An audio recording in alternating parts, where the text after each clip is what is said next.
ஒரு சிறந்த நபர் யார் என்று கண்டுபிடித்து அவரிடம் அந்த பொறுப்பை ஒப்படைக்கும் போது அது சிறப்பாக அமையும். அவருக்கு துணையாக நகர ஜமாஅத்துல் உலமாவுடைய செயலாளர் மௌலவி சலாஹுத்தீன் அவர்களும், மதரசாவுடைய முன்சியாக செயல்படும் மௌலவி இனாமுல்லாவும் ஒரு துணையாக இருந்து செயல்பட்டார்கள். அவர்களும் பாராட்டிற்குரியவர்கள். எனவே அந்த நூலோடு முற்றிலும் தொடர்புடைய மௌலவி முகமது அன்சாரி மன்பை இந்த நூலை பற்றிய அணிந்துரைக்கு தகுதி வாய்ந்தவர், தகுதிமிக்கவர் என்ற அடிப்படையில் அவருடைய அந்த முயற்சியை பாராட்டி அவருக்கு துஆ செய்து, அவரோடு துணை நின்ற 2 ஆலிம்களுக்கும் துஆ செய்து அணிந்துரை வழங்க இமாம் புகாரி ஸ்கூல் நிறுவனர், தஃப்சீர் ஷாராவை மொழிபெயர்ப்பாளர் முகமது அன்சாரி அவர்களை அழைக்கிறேன்.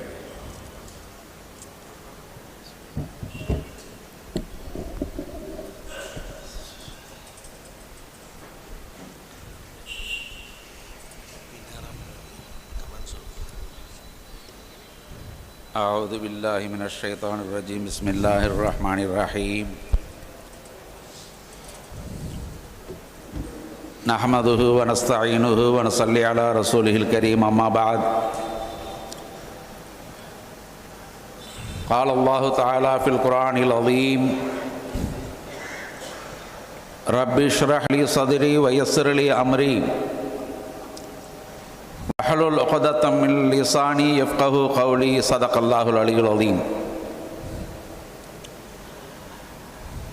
லால்பேட்டை நகர ஜமாஅத்துல் உலமா சபை நடத்துகின்ற புகாரி ஷரீஃப் மஜ்லிஸ் பொன்விழாவின் தலைவர், கண்ணியத்திற்குரிய ஷேகுல் ஜாமியா கடலூர் மாவட்ட அரசு காஜி ஹஸ்ரத் கிப்லா அவர்களே, மேடையில் வீற்றிருக்கின்ற ஜாமியா மம்புல் அன்வாரின் நிர்வாகிகளே, அனைத்து பள்ளி முத்தவள்ளிகளே, சகோதரர்களே, அஸ்ஸலாமு அலைக்கும் வரஹ்மத்துல்லாஹி தஆலா பரகாத்துஹு. காலை முதல் முக்கடல் சங்கமம் என்று பார்த்திருந்தோம். இங்கே மண்பைக்களின் சங்கமம் அதை மிஞ்சும் வகையில் மிகச் சிறந்ததொரு சங்கமத்தை நாம் காலையில் இருந்து இங்கே கண்டோம். அதன் தொடராக இந்த பொன்விழாவை பதிவு செய்து ஆவணமாக்கி அதை ஒரு மனம் தரும் மலராக உங்களுக்கு முன் சமர்ப்பிப்பதற்காக மலர் வெளியீட்டு விழாவை இப்பொழுது நடத்தப்படுகிறது.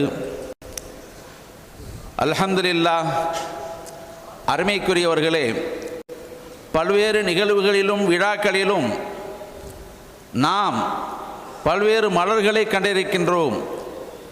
வெளியிடப்படும் அந்த மலர்கள் எல்லாம் பல்வேறு உலமாக்களால் அல்லது சிந்தனையாளர்களால் எழுதி தொகுக்கப்பட்ட கட்டுரைகளாகவே அது இருக்கும்.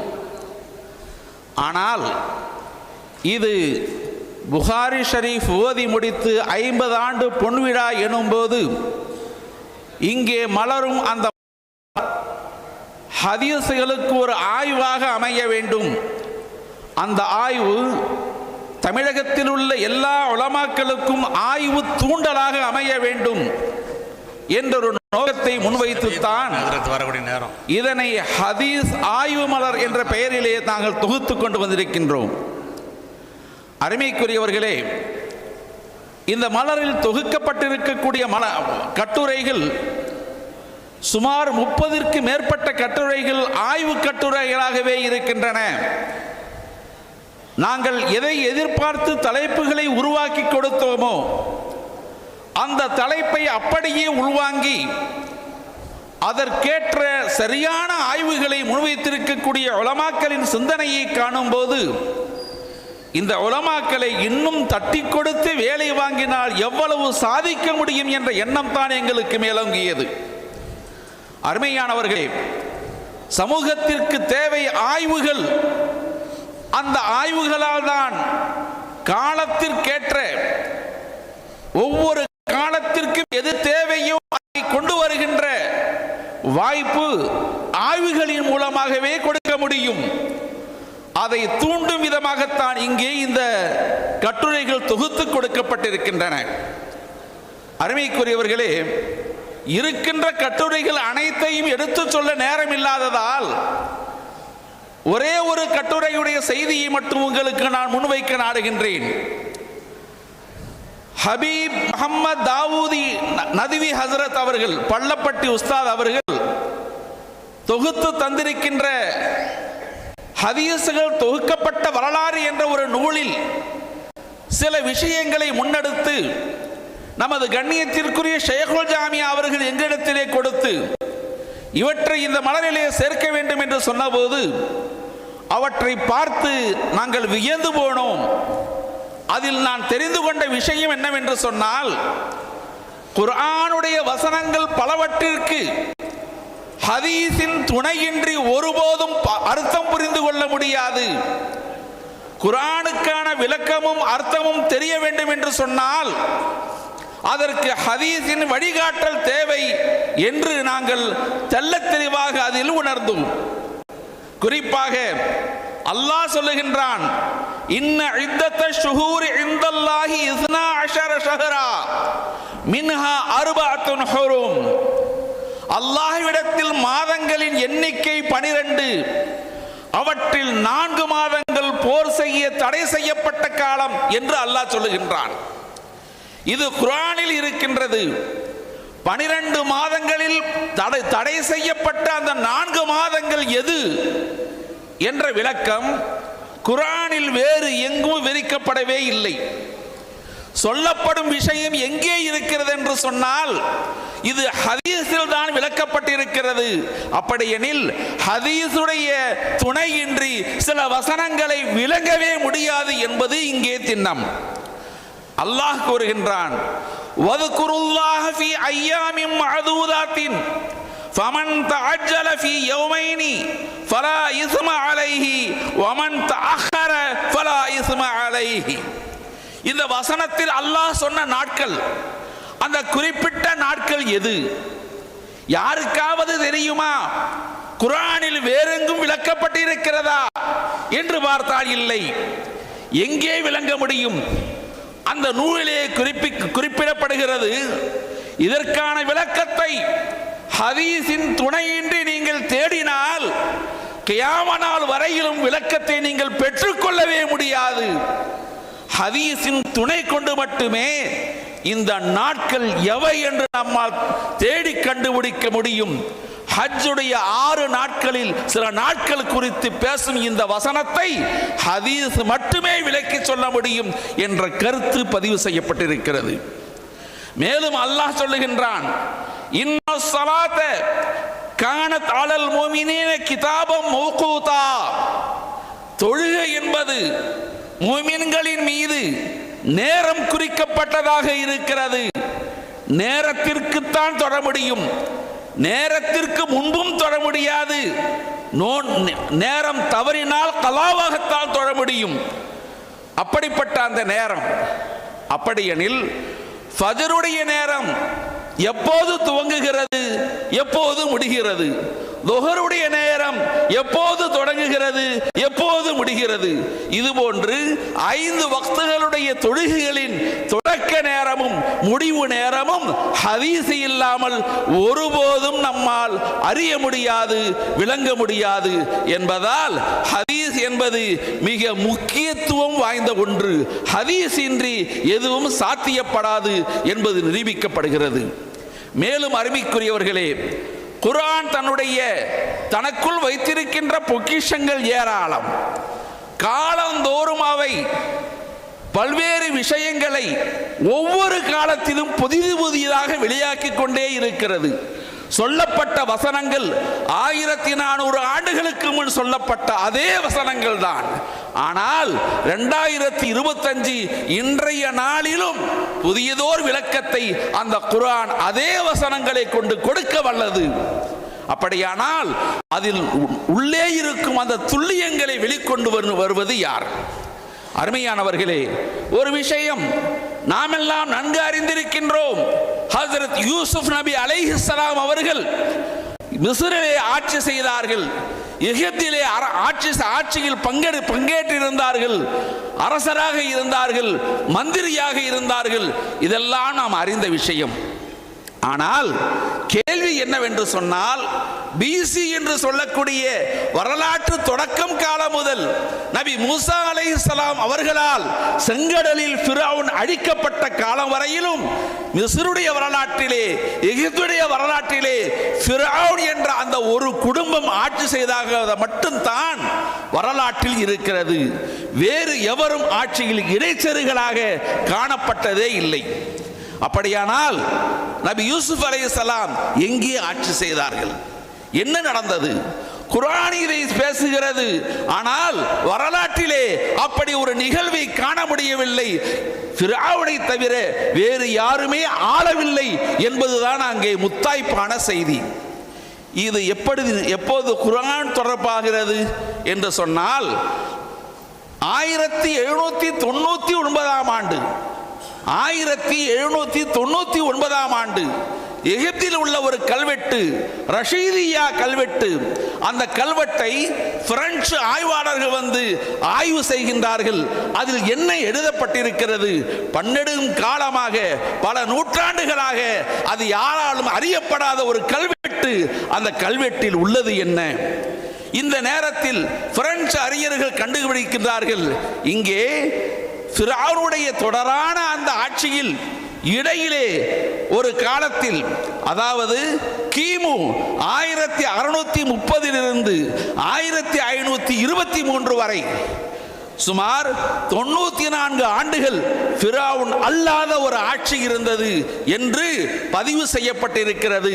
அந்த பதிவுகள் இப்பொழுதும் இன்டர்நெட்டில், கூகுளில் தேடினால் தெள்ளத் தெளிவாக வெளியே கிடைக்கின்றது. இந்த நிகழ்வு வந்த பிறகு உலகம் ஒன்றை சிந்திக்கிறது.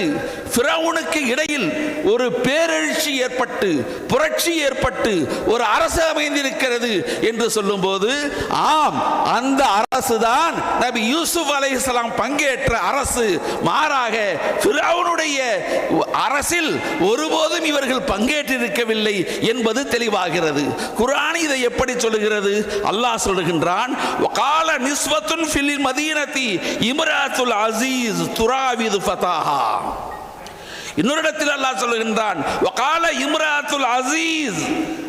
இப்படியாக பல்வேறு விஷயங்களை சொல்லுகின்றான்.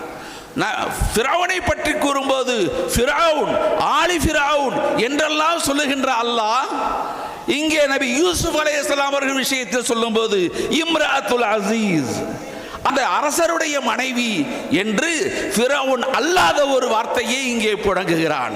இதுதான் இங்கே வெளிப்பட்ட விஷயம். குர்ஆன் மிக துல்லியமானது. அது வெளிப்படுத்தக்கூடிய விஷயங்கள் வரலாறு அறிந்திருந்தாலும், வரலாறு வெளிப்படுத்தாவிட்டாலும் கூட உண்மையை தான் குர்ஆன் சொல்லும் என்பதை தெள்ளத் தெளிவாக சொல்லி காட்டக்கூடிய இந்த துல்லியத்தை குர்ஆன் பேசுகிறது. அப்படியானால் இதை ஆய்வு செய்து கொண்டு வருவதற்கு பிரெஞ்சு அறிஞர்கள் மட்டும்தான் வேண்டுமா? உலமாக்கள் இருந்தால் ஆகாதா? உலமாக்களை இதற்கு முன்வர வேண்டும். அந்த தூண்டுதல் தான் எங்கள் நோக்கம். அதற்காக வேண்டித்தான் இப்படிப்பட்ட வேலைகளை முன்னெடுத்தோம். மேலும் அல்லாஹ் சொல்லுகின்றான், குர்ஆனிலே ஒரு சம்பவம் நடக்கின்றது. ஹஜ்ரத் உஸ்மான் இப்னு அஃபான் ரலியல்லாஹு தஆலா அன்ஹுடைய ஆட்சி காலம். அங்கே ஒரு தீர்ப்பு வருகின்றது. தீர்ப்புக்காக ஒரு பெண் நிறுத்தப்பட்டிருக்கின்றாள். அவள் மீது குற்றச்சாட்டு, இவள் 6 மாதத்தில் கல்யாணம் செய்து 6 மாதத்தில் குழந்தை பெற்றெடுத்து விட்டாள். அப்படியானால் திருமணத்திற்கு முன்பே இவள் குழந்தை ஏற்படுத்தி விட்டது, ஜினாவில் குழந்தை வாங்கிவிட்டாள் என்று தீர்ப்பு ஹஜ்ரத் உதுவான் ரலியல்லாஹு அன்ஹு சபையிலே கொடுக்கப்படுகிறது. இதை கேட்ட வெளியிலிருந்து கேட்டு வந்த ஹஜ்ரத் அலி, உள்ளே அந்த பெண் கதறிக்கொண்டிருக்கின்றாள், நான் ஜினா செய்யவில்லை, நான் நிரபராதி, எனக்கும் இதற்கும் சம்பந்தம் இல்லை, அவள் கதறிக்கொண்டு நிற்கின்றாள்.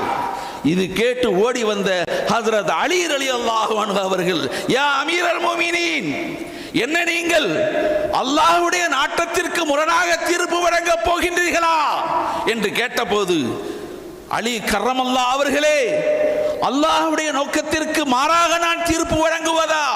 என்ன நடந்துவிட்டது? நான் ஏதேனும் தவறு செய்தால் திருத்திக் கொடுங்கள். ஹஜ்ரத் அலி கேட்கின்றார்கள், யா அமீருல் முஃமினீன் அவர்களே, நீங்கள் அல்லாஹ்வுடைய வசனத்தை ஓதவில்லையா?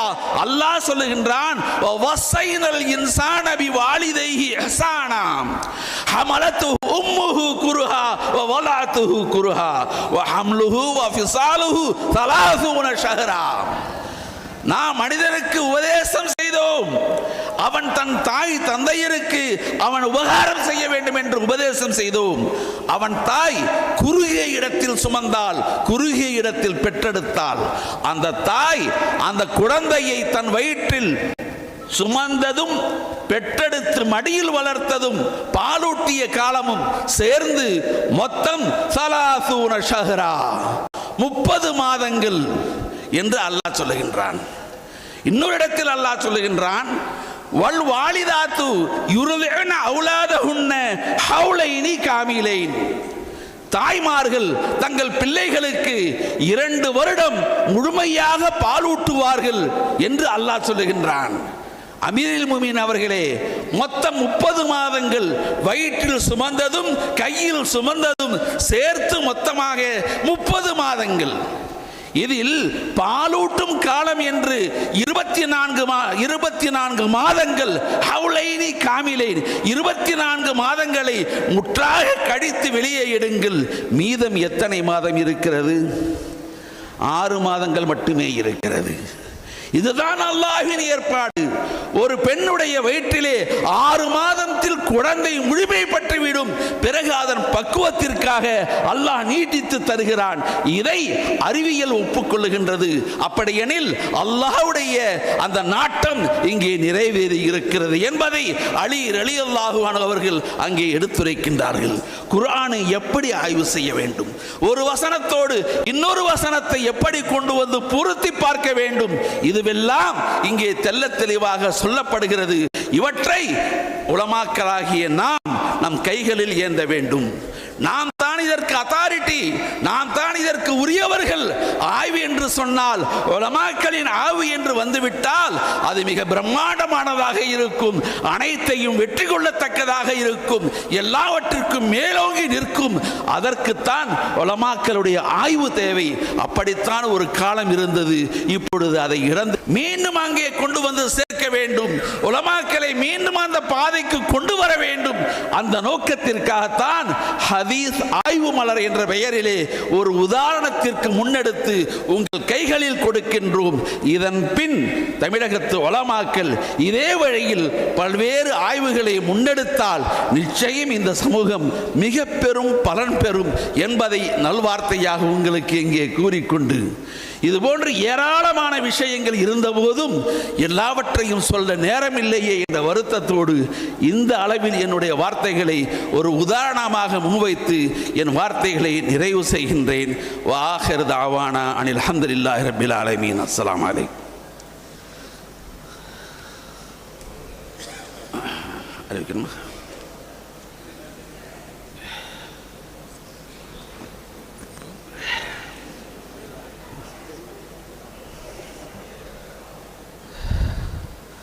அருமைக்குரிய பெருமக்களே, இதுவரை நான் பேசி வந்த இந்த விஷயங்களில் எது பிரதானமாக இருந்ததோ, தமிழகத்தின் தலை சிறந்த உலமாக்களை எல்லாம் கண்டெடுத்து அவர்களின் மீது பெற்ற ஆய்வு கட்டுரைகளை தொகுத்து அதை நூலாக வடிவமைத்து கொண்டு வந்தோமோ, அந்த நூல் வெளியிடும் அந்த அரிய தருணம் இப்பொழுது வருகிறது. அல்ஹம்துலில்லாஹ். இந்த பொன்விழா ஹதீஸ் ஆய்வு மலரை நமது கண்ணியத்திற்குரிய ஷேகுல் ஜாமியா ஹஸ்ரத் கிப்லா அவர்கள் இப்பொழுது டிஜிட்டல் முறையிலே அதை வெளியிடுகின்றார்கள். அனைவரும் பிஸ்மில்லாஹிர் ரஹ்மானிர் ரஹீம். அல்லாஹு அக்பர். اللهم الله لك أكبر. الحمد كله الله ولك أكبر. الشكر كله. இது என்ன செய்யணும்?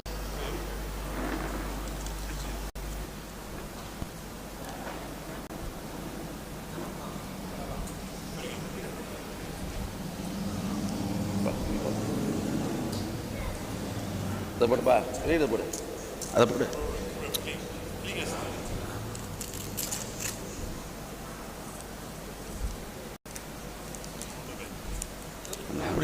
الحمد لله ربنا لك الحمد. இன்ஷா அல்லாஹ்.